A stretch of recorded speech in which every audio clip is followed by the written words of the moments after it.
اللہ رب العالمین ارشاد فرماتے ہیں، اور سیدنا رسول اللہ صلی اللہ علیہ وآلہ وسلم نے بھی ارشاد فرمایا کہ جو وعدے کی خلاف ورزی کرتا ہے اللہ رب العالمین نے اس وقت جنت کو حرام قرار دیا، اللہ نے اس وقت جہنم کو واجب کر دیا۔ وعدے کی خلاف ورزی کرنا یہ اتنا بڑا گناہ ہے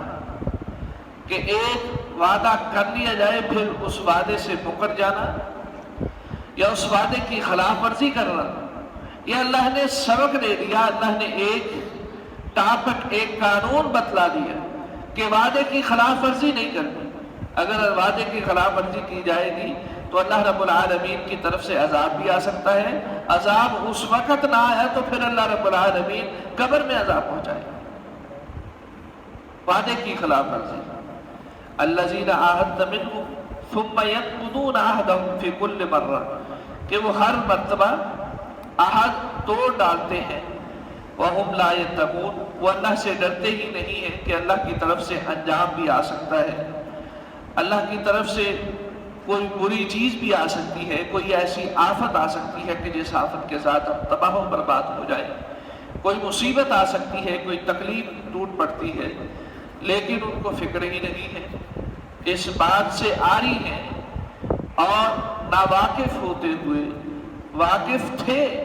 لیکن محسوس ایسے ہی کرواتے تھے کہ جیسے پتہ ہی نہیں، جیسے معلوم ہی نہیں، سب کچھ معلوم تھا، سب کچھ دیکھتے تھے، سب کچھ سنتے تھے، لیکن اس کو ناواقف، نا آشنائی یہ ان کا شیوا بن گیا۔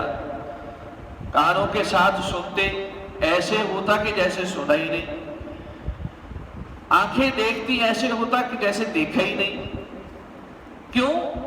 اللہ رب العالمین کتاب اللہ میں ارشاد فرماتے ہیں کہ وہ دیکھتے ہیں لیکن دیکھتے ہی نہیں ہیں، سنتے ہیں سنتے ہی نہیں ہیں، دل ہے لیکن سمجھتے نہیں ہیں۔ اس کی وجہ کیا؟ اس کی وجہ یہی ہے، سارا کچھ ان کے سامنے ہوتا ہے، سبھی کچھ ان کے سامنے ہے، سنتے بھی ہیں، دیکھتے بھی ہیں، لیکن نہ دل مانتا ہے اور نہ ہی اس کو جو سماعت، جو بصارت اللہ نے دی ہے، اس بصارت کو، نہ سماعت کو استعمال کرتے ہیں، نہ اس عقل کو استعمال کرتے ہیں جو اللہ نے دماغ دیا ہے، بلکہ اپنی منمانی کے اندر لگے ہوئے ہیں۔ الذین عاہدت منہم ثم ینقضون عہدہم فی کل مرہ، اے نبی صلی اللہ علیہ وسلم آپ جتنے مرضی عہد کیے جائیں یہ عہد کو توڑ ڈالیں گے، کوئی فائدہ نہیں ہوگا عہد کرنے کا، لیکن رسول اللہ صلی اللہ علیہ وآلہ وسلم نے پھر بھی عہد کیا، وَهُمْ لَا يَتَّقُونَ، لیکن وہ ڈرتے ہی نہیں تھے۔ اللہ کے رسول صلی اللہ علیہ وآلہ وسلم نے ارشاد فرمایا کل قیامت کا دن ہوگا، اللہ رب العالمین دربار لگائیں گے، وہاں پر جہاں پر باقی بڑے بڑے گناہ کرنے والوں کو عذابات ہوں گے، اللہ رب العالمین ان کا حساب جہنم کی طرف بائیں ہاتھ میں دیں گے، وہاں پر وعدے کی خلاف ورزی کرنے والا جو ہوگا اس کا نامہ اعمال بھی اس کے بائیں ہاتھ میں دیا جائے گا۔ یہ رسول اللہ صلی اللہ علیہ وآلہ وسلم کا فرمان ہے کہ وعدے کی خلاف ورزی، خواہ وہ چھوٹا سا وعدہ کیوں نہ ہو، خواہ وہ بڑی چیز کے لیے وعدہ کیوں نہ ہو، وعدہ وعدہ ہے، پختہ وعدہ کیا جائے، پھر اس وعدے سے وَإِذْ أَخَذَ مِيثَاقَ النَّبِيِّ، نبی اکرم صلی اللہ علیہ وآلہ وسلم سے وعدہ کرتے اور پختہ وعدہ کرتے، پھر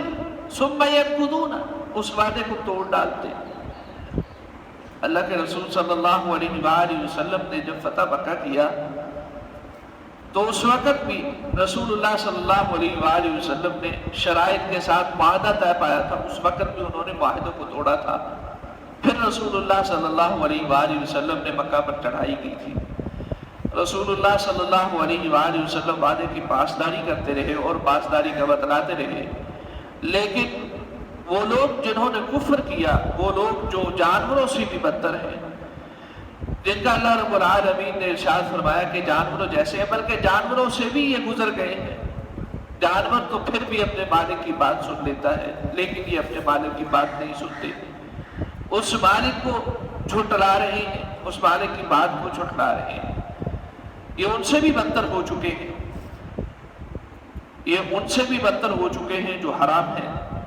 اللہ رب العالمین ارشاد فرماتے ہیں کہ یہ ایمان بھی نہیں لے کر آتے اور اللہ سے ڈرتے بھی نہیں ہیں، اللہ کی نافرمانیاں کرتے رہتے ہیں۔ اللہ رب العالمین سے دعا ہے کہ مالک کائنات ہمیں وعدے کی پاسداری، عہد کی پاسداری کرنے کی توفیق عطا فرمائے۔ اللہ رب العالمین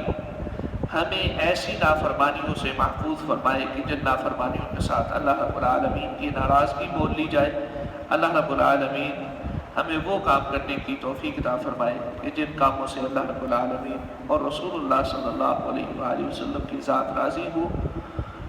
اللہ اور اس کے رسول صلی اللہ علیہ وآلہ وسلم کے فرامین کو اللہ رب العالمین ہمیں سمجھنے کی، پھر اس پر عمل کرنے کی توفیق عطا فرمائے۔ وآخر دعوانا الحمدللہ۔ بسم اللہ الرحمن